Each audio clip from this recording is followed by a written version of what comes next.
Le tourisme d'affaires, on a essayé justement de se repositionner ou tout au moins de se développer parce qu'il n'existait pas vraiment. On avait un bureau des congrès et des événements mais qui n'avait pas les moyens. Et là, on lui a donné les moyens et on essaye de lui donner encore plus pour que ce soit vraiment la porte d'entrée. Pas forcément ceux qui vont tout décider, tout diriger, mais vraiment que tous les gens qui ont envie de venir sur ce territoire, ils sachent où s'adresser et qu'on leur donne toutes les clés pour pouvoir le pénétrer de manière simple et efficace. C'est important quand les gens viennent qu'ils soient bien accueillis, mais avant qu'ils soient là, il y a tout un travail en amont à faire pour accompagner parfois les associations locales qui ont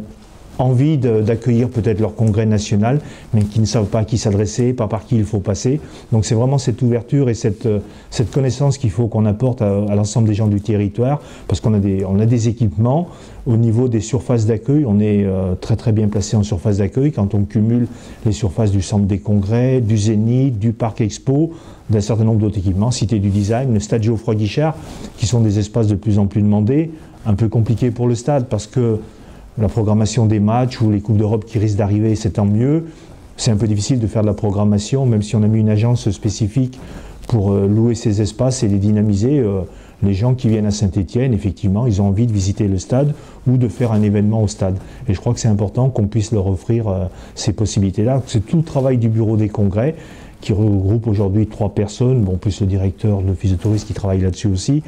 et de développer, de dynamiser et puis de vraiment d'être la porte d'entrée. Mais par contre, ça on ne peut le réussir que si l'ensemble des équipements et de leurs directeurs, de leurs services jouent le jeu avec nous à fond pour qu'on travaille tous dans le même sens et qu'on aille tous démarcher ensemble et qu'on mette vraiment le paquet sur ces choses, parce que les gens qui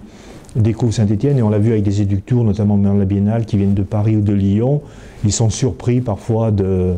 ce qu'on leur fait découvrir à Saint-Étienne, ils n'ont pas cette vision de l'extérieur. Et là, on a vraiment une image qui est en train de changer et il faut vraiment qu'on passe à l'étape suivante. On n'est pas en train de changer, on a changé, je crois.